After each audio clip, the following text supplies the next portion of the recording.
there and I swear I was so relieved. I just fell down on my knees, and I was standing next to somebody who was pissing, and I literally picked the rock up. I just asked you how you were doing. Yeah.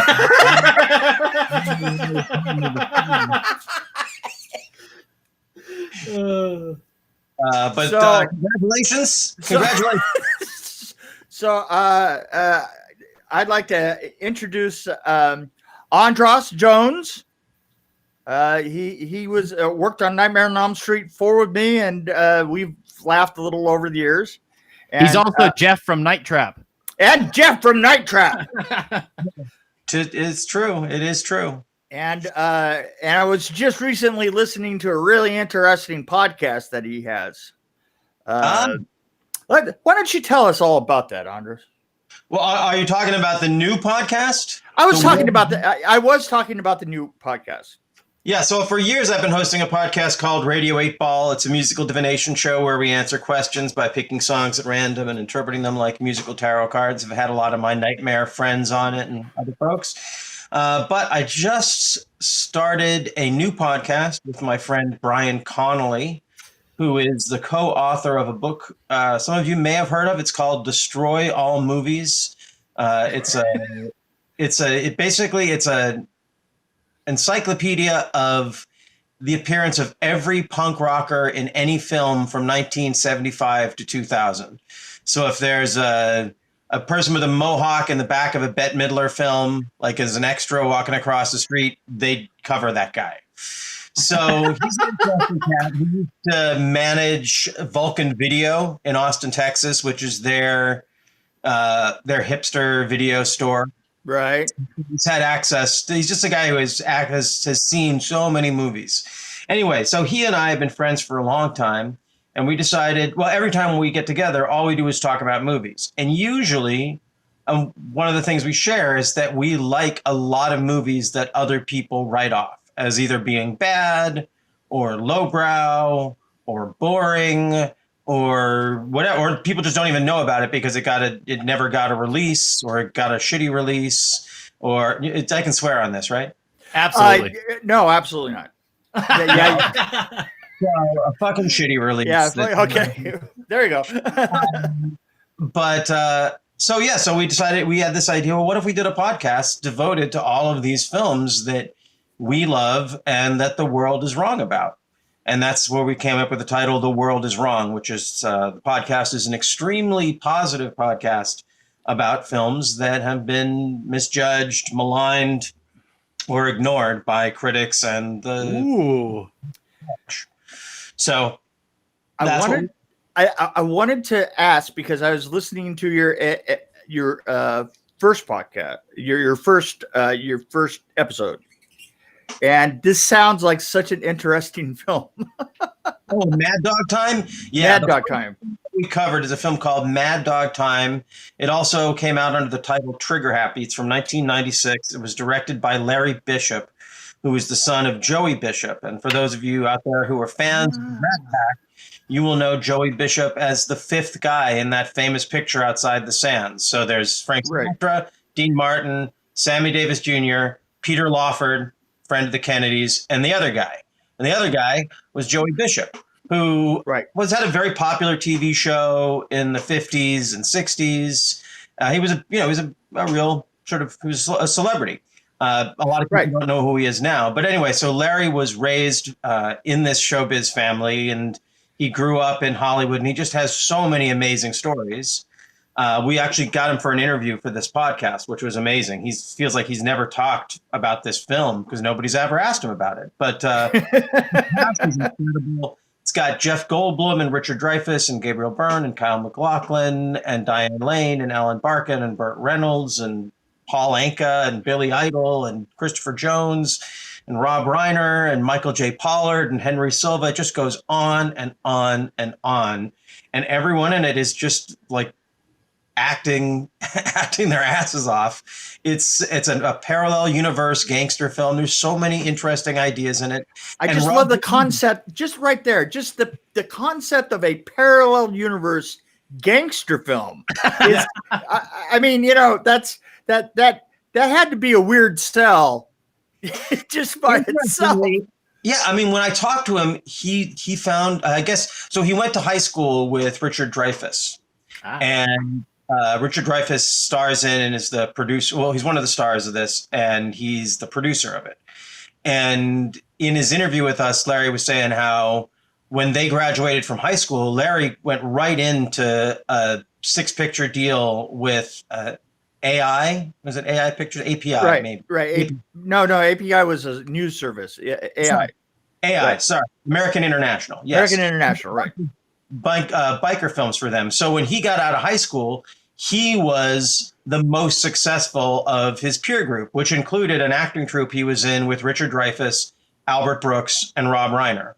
And so in the early 70s, he just thought he was like in the late 60s and the early 70s, he was the sort of the star of their group, the one who was doing favors for him, getting them into things. Right. So I guess obviously at some point that power dynamic shifted. Something that I definitely relate to as someone who left high school and went out and got into movies really quick and sort of thought he was a big shot with all of his friends who went on to other things.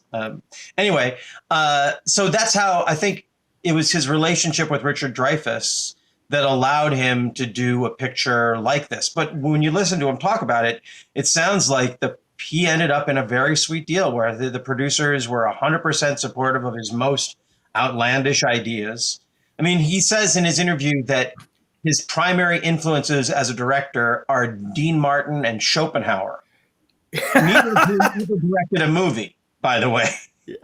But you can kind of see that if Dean Martin read a lot of Schopenhauer and then directed a film, he might direct this movie.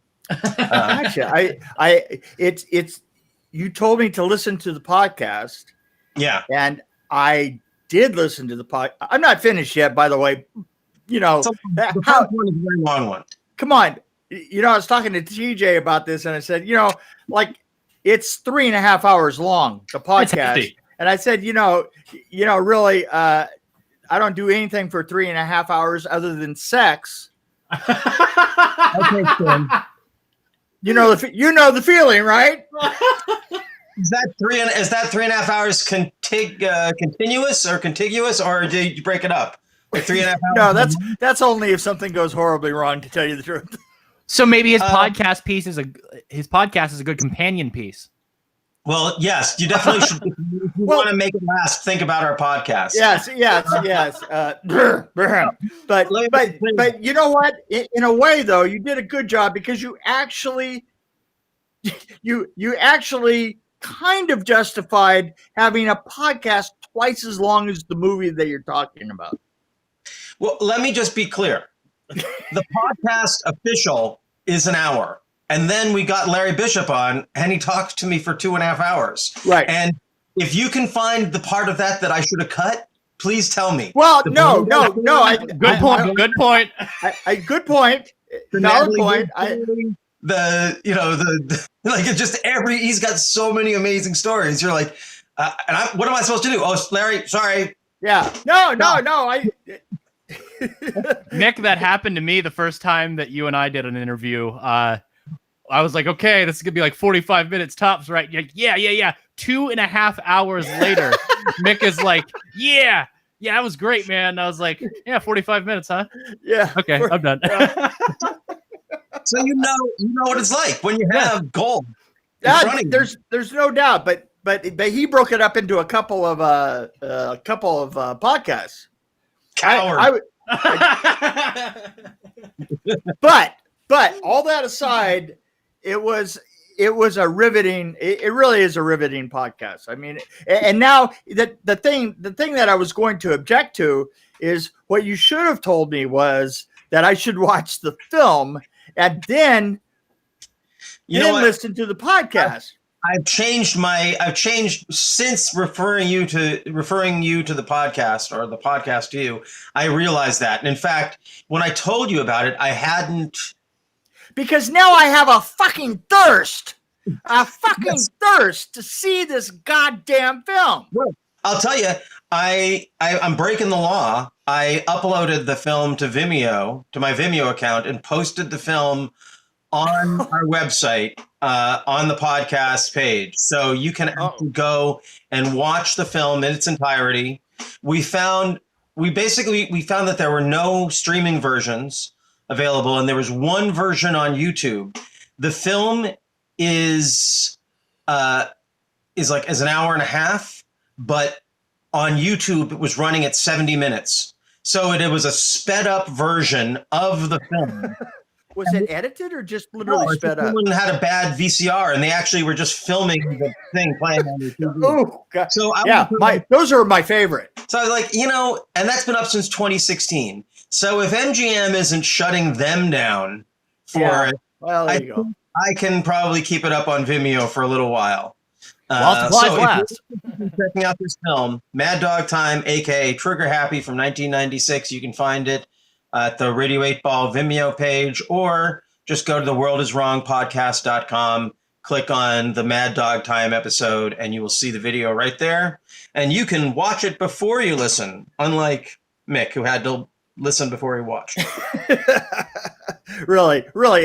See, and then we get to this, and I'm like, yeah, I'm on secondhand information for this sucker, But all that aside, another thing I wanted to ask you about. So last night we had a viewing party of Nightmare on Elm Street 4, which you were part of. Oh yeah, yeah, sort of. Yeah, sort of the event or the motion picture. No. Well, sort of the event in that. Well, I thought it was going to be at 7:00 at night, and it was at 7:00 at night Eastern time. It was 4:00 in the afternoon where I am on the West Coast. Right. And I love my Nightmare friends, and I was really glad to be involved. But sitting at my desk and watching that film, and just having all of the feelings that come up with it, that requires some drinking. And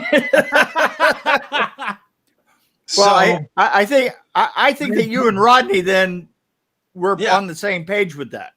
Yeah. So basically, at 7:00, at 6 or 7, when we wrapped up this thing, I was ruined. So I've had weird. Since then it's been weird because I slept until like midnight and then woke up and then worked on editing my podcast until 4:30 in the morning and then went to sleep. And so I'm all turned around, but it was fun. No, it was fun. It's that film has this coffee. Yeah, that's coffee. Yeah. You sure? I don't. No. 1 in the afternoon is not happy hour for me. No. Well, yeah. So you're a traditionalist drunk.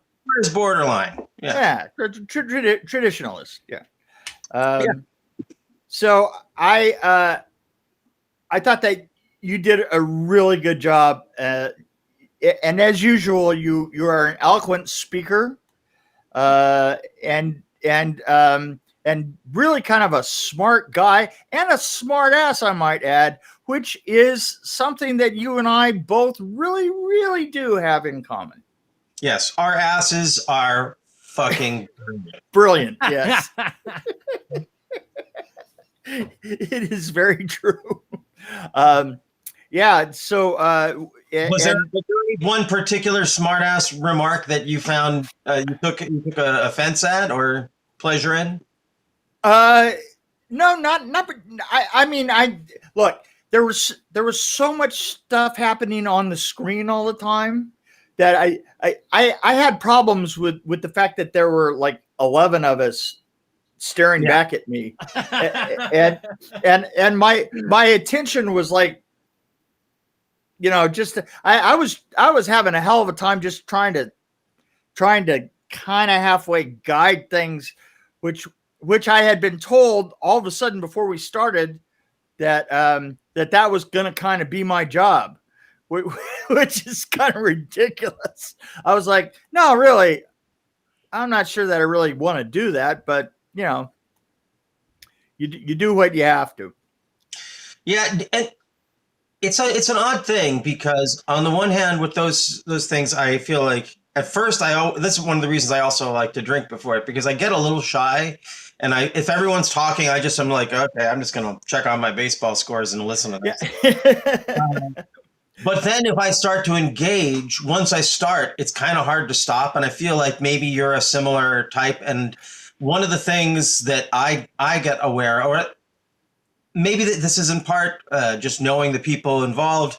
In part, it's also just the general guilt that follows an experience of social experience of drinking, and then realizing, oh, after what did I say? What? I'm sure that was not good.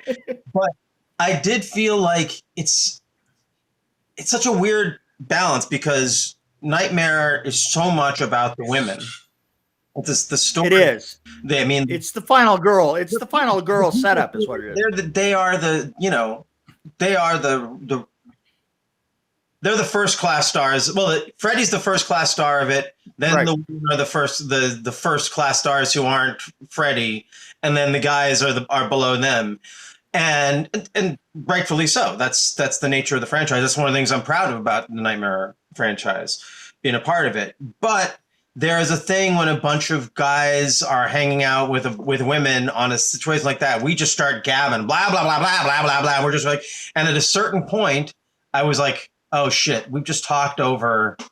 And I don't know if you noticed it, but at a certain point, I don't know how to go from like not participating to participating. So I just Right. You really do. You would go along and you would like be da da da da in the middle of it, and then all of a sudden you go, oh, I'm mansplaining again. Yeah. And then you just turn off. Turn off. I'll just leave space here. But then afterwards, I don't even remember that I even had the good sense to say that. And just No, that was something that you were using many times to even break in and saying, hey, let me man. And the thing is that a legal way of addressing mansplaining, to just say that you're going to mansplain something? Yeah, I think it's one of those dicey terms. Like, basically the sort of like the example is someone who's not a doctor, who's a man, right, explaining a medical diagnosis to a woman who is a doctor. That's like the perfect example of it, or the most imperfect example of it, I guess. right. But when it's like two actors from a film who both have experiences on that film, then it's not quite the same level of like, oh, I'm going to tell you about Nightmare on Elm Street, Lisa Wilcox, even though you were in it, I wasn't, but I'm a fan, and so I'm going to tell you, like, that would be, but there's still that dynamic, and I noticed it. It's easier to notice it when it's other people. Like, I noticed it when I felt like you or Rodney was talking over one of the women, but Right. At the same time, there's a part of me that's like, but I'm right here talking over them with you, but I don't hear it. I hear it when you're doing it, and then I'm able to check myself. Well, yeah, but you. in self-defense, I will talk over anybody. True. Yeah, that. it's true. Yeah. Hey, it's just, hey, I am who I am. It's just like you are. I would say that you are a gregarious, like you typify a gregarious person. Yeah. I think that you could put it as like you talk over people, but the way I would say is that when I get a call from you, the energy level in my body and in the room jumps up. I think for most people, that's a really good thing. I think that's one of the reasons people really enjoy you and like having you around. I think that's a better quality than sometimes how talking over somebody, especially since you mostly hang out with show business people. If we can't handle being talked over and true. Mike, Yeah. You hang out with actors and directors, like the people with the biggest egos in the world. Let's handle ourselves, man. Honestly, we are the ones that go. It's not a contest, but it is a contest. It's not a competition, But it is. but it is. Yeah. It's a dance. It's Yeah, a dance. it is. If it's competition, it becomes unfun. Actually, that's when it becomes unfun. when it feels like someone is dominating the situation because they need to be the first, as opposed to someone who's dominating it because they're just excited about what they're talking about. And I'm so excited. I'm so excited. And if you get excited too, come on, interrupt me, man, because this is exciting. Yeah, you're right. Exactly. You have a right to, you know what? Anybody that's gregariousness it's perfectly legal to come in and break up gregariousness with gregariousness. Yeah. Right? That's fair game. Absolutely 100%. But a bottle to the back of the head, not so much.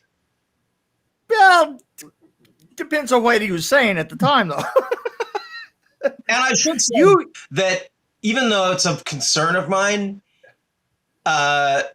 Lisa Wilcox, Brooke Theus, Toy Newkirk, Tuesday Night, Brooke Bundy, these are ladies who are fully capable of interrupting and taking the mic back. Absolutely. In fact, yeah, I was when they have to. That's what I mean. It's not like but I'd rather be the guy who knows when he's done and hands it to them than be the one they have to wrestle it out of my hands like I'm Robert England. Oh, now I wanted to ask you a question because I always thought that this was pretty interesting. I know that you didn't know this, that when you took that role that you were going to be, I don't know why I'm going to use the word stuck, but I don't know what other word to use. You're going to be together as a group for the rest of your freaking lives. Yep. And it's an incredibly interesting dynamic all by itself. You know, I mean, there could be a movie just in the dynamic between all of you guys as it goes on over a 30 and 40 year period. I think they made that film. It's called Galaxy Quest. You mentioned my favorite film of all time. Yeah, I guess it is. Oh, I'm sorry. We shouldn't talk about that because it's been done, right? No. It should be done in horror. It should be done, and it should be done with the cast of Nightmare on Elm Street 4. Oh, I was trying a while back to get a film made with all of us in it, and yes. Don't ask me what happened to it. But the director. Well, no, I know exactly. Wait, I know exactly what happened to it, and so do you. It's called COVID-19. Sure, let's blame it on COVID-19. I'm sorry. No. I still like the film a lot. Hollywood was messed up and hard on to do business in before COVID-19. I'm not going to let that be the be all and end all. Who knows? Well, maybe we have a better chance of doing it now that COVID's here. They'll see all the attention from the watch-alongs. You know what? If you did change the evil dynamic in it, yeah. Because Day and Lisa are out there working. I don't understand that. It scares the hell out of me. COVID schmovid. I'm in a movie. I'm gonna die. Well, you know. I guess I'm definitely on the nervous side. Some people are like, "Oh, masks, schmasks, who cares?" Not me. I've been locked down since March. I haven't seen anyone. Yeah, well, I have grandchildren here on the ranch, and I don't know. It's it makes me wonder. Do they go out? What are they? Are they out running around maskless? And how old? Here, we got 6 acres, man. They go off and play with their friends and at the water. Well, no, it's they're doing masks more, but this is Tennessee, and Tennessee is pretty much ignoring everything. In Pennsylvania, everything requires masks. Yeah, everything requires masks here. Yeah, if I walk outside, there's a mask on. I mean, it's science, so I think we probably should have just a bunch of people trying different things. Tennessee should not wear masks. Pennsylvania wear masks. Washington should called an called an experiment, right? Just the whole thing is an experiment. Yes, and we are Well- all the guinea pigs. Well, they're going to school now, and that just freaks me out. But 2 of them have wound up sick, and now we're waiting for tests, and the tests now take like 14 days to get back, and it's it's enough to just drive you nuts. Yeah, I have cousins who are teachers, and it makes me very nervous. Oh yeah, my God. Yeah, this is it's this whole idea of essential workers. It sounds like it's a compliment. It's not. You don't want to be an essential. I'm so glad that I am inessential. Yeah. My podcasts, my music, these things, they are non-essential. If I don't show up, it doesn't matter. I can't be forced to show up and breathe your child's foul, COVID-ridden breath. Sorry. Not your child. No, of course I didn't take it that way. You notice I looked away when I said it. I noticed that it's wait, is that the cue? Yeah. I was wondering. I didn't say your child's. My. I mean, I don't want your child's COVID. Yeah, no, absolutely not. Absolutely not. You know, I don't want to make you feel bad. You mentioned your music. Do you want to talk more about that? Well, I sent you some. Do you want to? Why don't you play? Can you play one of the song I sent you on the? You know what? I completely forgot to give him that. Mick, if you send it to me on Facebook, I can play it right now. I know. You know what? I had one job. I'm sorry. So many jobs. You got to take care of. You got to be a grandfather to those kids. You got to get the green light on the back of your head. You know, you had a podcast. You had a whole Zoom thing to do. You had to get me. That was a lot of work. God damn it! I'm not kidding. I'm slowly rebuilding my whole house. So we're lucky we got a backdrop. Yeah, so you're lucky I have a backdrop. That's true. I do feel. In fact, I was mentioning to TJ earlier. I was saying, yeah, he's got this fake backdrop going there, and I was like, wow, I wish that I couldn't settle for a fake backdrop. I mean. Right, me, Mr. Practical Effects guy, and everything. Yeah, that would be. I have to go out and build something like that. Yeah, I get it. Just like like I'm known for my Wheel of 8. For your Wheel of 8, that's right. I'm all ready to play the song. Are you guys ready? Let's hit it. Okay, I'll pipe in the noise here on the soundboard, and it's a pretty cool chord. To build a world around, each note its own one. Fast forward or rewound. And when you're trapped and feeling bored, and no one is around, your solitude is short. You pour some verb into your noun, and all too soon the song is done. And that's no fun, 'cause it's a really cool chord to build your day around. Oh yeah, it's all you can afford. But that don't get you down. And the fact is you've adored this chance to shut it all down. Don't know what you're heading toward as you sing into the sound.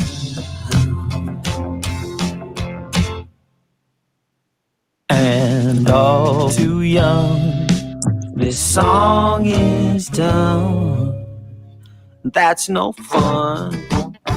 No, it ain't no fun. No, it ain't no fun.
Might as well make it wonderful. Might as well make it wonderful. Might as well make it wonderful. Might as well make it wonderful. Might as well make it wonderful. Might as well make it wonderful. Might as well make it wonderful. Might as well make it wonderful. Might as well make it wonderful. Might as well make it wonderful now. Wow, that's actually really good. I like it a lot. It sounds like you're doing garage rock jazz. Yeah.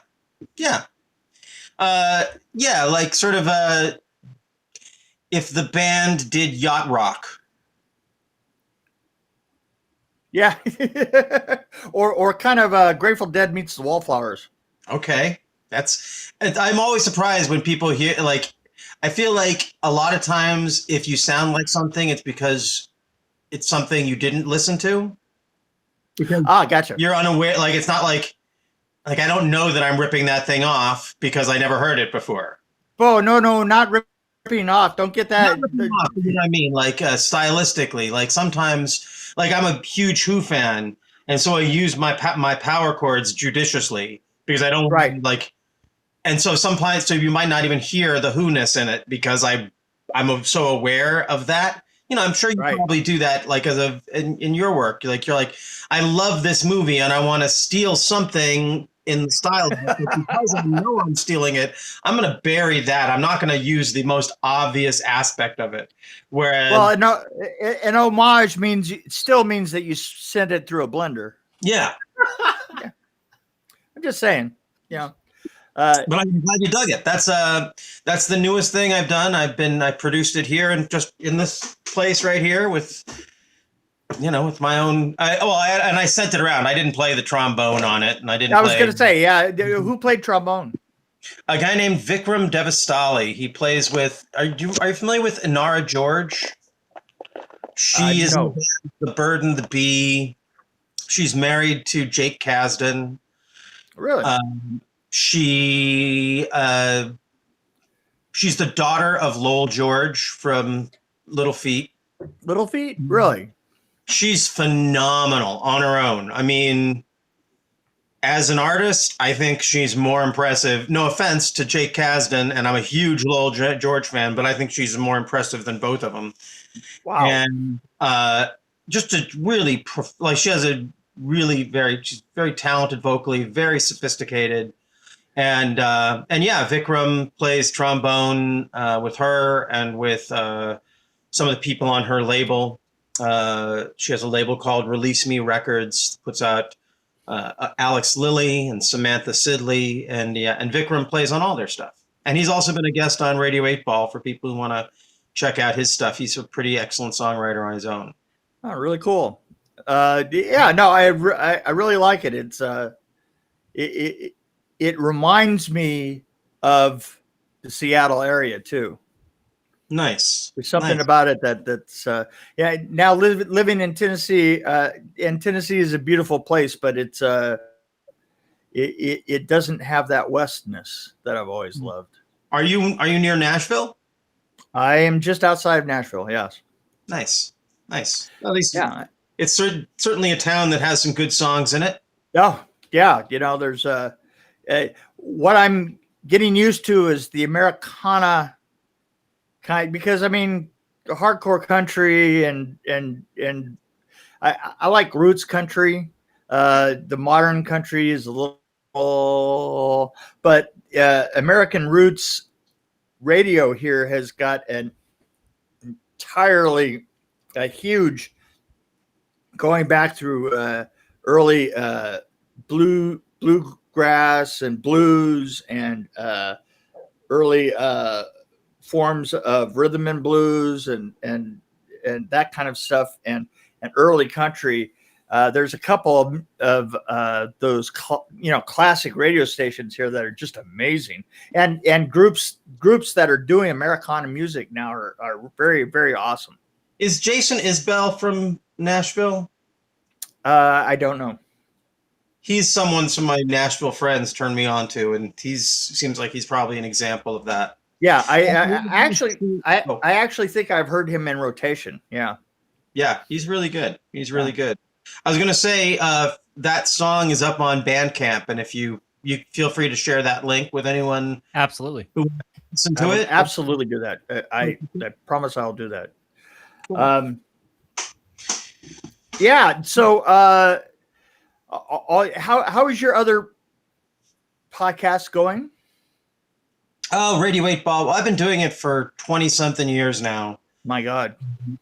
And it's such a massive thing at this point that it's almost like I feel like if I discovered it now, I'm not sure if I would. I think I might be intimidated. Like it's when you just not intimidated, like when you discover something that like, oh, an author who's got like 25 books and they're like, you got to read at least 10 of them to really get into, to really know what's going on. You're like, wow. I mean, I love Gore Vidal, but am I really up to 3,000 pages? I mean, I was, so I loved it. So like, I also love big works of art like that. But so just to give an example. So basically Radio 8 Ball, the format is very simple. We answer questions by picking songs at random and interpreting them like musical tarot cards. And we've done it in a lot of different ways, in a lot of different formats, on community radio, on commercial radio, live on stage, as a web series, and now as a podcast. Since we've been doing the podcast, we've conducted, I think, going on like 680 individual musical divinations. That's since 2017. My God. And that's just since 2017. To give you another idea of how the scope of it, we just released an app in the Apple App Store, and it's a game where you can, take your phone, bring up the app, ask it a question, like, should I do this podcast with Mick Strong? It's Strong. Strong, yeah, Strong. Andras. And then I ask it a question, and then I shake it, and it plays one of the songs that was recorded in the history of the show. And there's 2,000 songs in here. Oh my God! And each one of those songs is connected to a question and a reading at a specific time with a specific person that goes with it. So you start to get a sense of like, this is a document of 20 plus years of independent music, celebrities and normal people asking questions that are tied to things like every election season. There's questions about those elections. When there were fires, there are questions about fires. When there are earthquakes, there are questions about earthquakes. It's like so there's a document of what people are thinking about. And then there's this coalescence of moments of a synchronicity that I have figured out a way to capture. And having captured so many of them, sort of like in like an Alan Lomax style, it's like, there's a document here, but who goes back and listens to all of Alan Lomax's recordings? Like college students, like eventually that's, so when you ask how Radio 8 you have to have the time. When I look at it as like, I am at a certain point, I realized that I was building something that is more of an academic resource than than a piece of entertainment, which makes sense because it was inspired by my father's dream seminars, and he was an academic and a scholar in that way. So I feel like for me, Radio 8 Ball, a lot of it has been me realizing what it actually is. Because when I started doing it, it was just sort of a fun thing to do late at night on the radio when I was stressing out about my acting career or my music career or my relationships. And then eventually Radio 8 Ball became the thing that I stressed out about. And now it's a thing, especially because of the World is Wrong podcast, where I'm kind of realizing, oh, Radio 8 Ball doesn't really, like, the world is wrong, and I don't mean this in a bad way. The world is wrong is a perfectly dumb idea that everyone can relate to. Movies, everyone has a movie that they like that nobody else likes. It's a podcast that there's only 2 episodes. Of course, one of them is 3.5 hours. It's true. But it's not this huge barrier to entry of like, oh my God, where do I start? At episode 600? 500? Like where, like there's the barrier to entry is very small. And can I suggest that absolutely everybody get over themselves and do it? Well, yeah. And I, so here's the thing. So World is Wrong. I think it actually could be a very successful podcast because it's easy.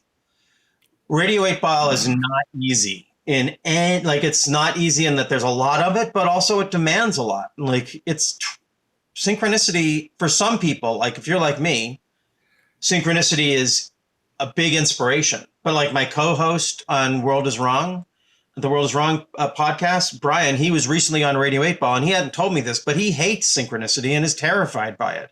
He told a story about like he runs from synchronicity, and it's because he has his mental chemistry is such that pervasive thoughts and things like that, like he can obsess about a synchronicity in a way that doesn't feel good. Right. I don't think anyone has, like, people might have that experience with some movies, but nobody has that experience with all movies. But I think a lot of people have that experience with synchronicity, where some people think there's a conspiratorial aspect to it. And some people who are very shame-based, have a lot of shame-based religion in their background are like, well, what's wrong? Is this the devil? Is there something nefarious in here? None of these are like, I just don't have that. I don't believe that the devil is, I don't believe in that the devil is in anything other than in human language and in human concepts. Well, I always have this thought that, and it's whenever I hear a conspiracy theory, I honestly have to go back and say to myself, well, yeah, but that's assuming that group of people would be able to keep a secret. I don't believe that. I just really don't. Well, some secrets, I think that some secrets are kept for a while and then they aren't kept and then they come out and then it becomes history. And then we forget that they were called conspiracy theories when they were. Yeah. But how many people turn around and go, wait, are we the baddies here? The example I like to use is the Gulf of Tonkin with Vietnam. Like right. when the U.S. government claimed that the Gulf of Tonkin necessitated the Vietnam War, right. troops in Vietnam, they were lying. It was a conspiracy. Everyone after the fact has told us that. But it went from being like, anyone who says that's a conspiracy theorist, to being like, well, that's what happened. Robert McNamara told us that's what happened. And so it's history. And there's a place in between where it would be nice if we were like, oh yeah, if that was a conspiracy and it was true, then conspiracy theory shouldn't be a thing of like, oh, you're a conspiracy theorist, you're crazy. It's more like you're a it's like a cancer theorist. It's like you're a diagnostician. You might have cancer, you might not have cancer. Let's run some tests and find out if it's really cancer. As opposed to like, you're a cancer conspiracy theorist. You just think you see cancer everywhere. Well, yeah, if my job is to look for cancer, then you want me to. You want me on that wall. You need me on that wall. Oh, sorry. I have a conspiracy here for you. Bring it to me. My conspiracy is that TJ is trying to shut us down. So That Going along. TJ. How come I've never seen this TJ? Okay, TJ, show your face. Let's see if he can see me if I pull up here. This is sad. There I am. That's So yes. TJ. Whenever the video is on Facebook, you'll be able to see it better. Okay. Well, TJ, you know what? I'd like to join your conspiracy because I want to get out of here. Okay. Yes, we had to put a 45-minute time limit on Mick early on in the show as to prevent myself from having 3-hour episodes every week. So this would be called the Glengarry Gregarious Podcast. Hey, Andras, I want to thank you so much for joining us, man. I really appreciate it. Thank you too, Mick. I hope that the time you spend with The World Is Wrong made you feel right. You know what? I'm actually going to listen to it again. Oh, that makes me happy. We have another episode coming out on September 1st with we'll be covering Lee Daniels' masterpiece, The Paperboy. Okay, well, there you go, everybody. You heard it from us. Not first, but somewhere in there. It's first. Okay, TJ, take us away. Okay, so that was another episode of the RabbitHole Podcast, part of the Project Louder Podcasting Network. Head on over to projectlouder.net for more great podcasts, your source for pop culture, and much more. This is your host with the most, TJ Bowser, and of course, that's Mick Strawn. Thank you, Mr. Jones. Andras, said it right this time. Andras. Yes. Andras. Andras. Okay. Andras. Yes, Strong. Jesus.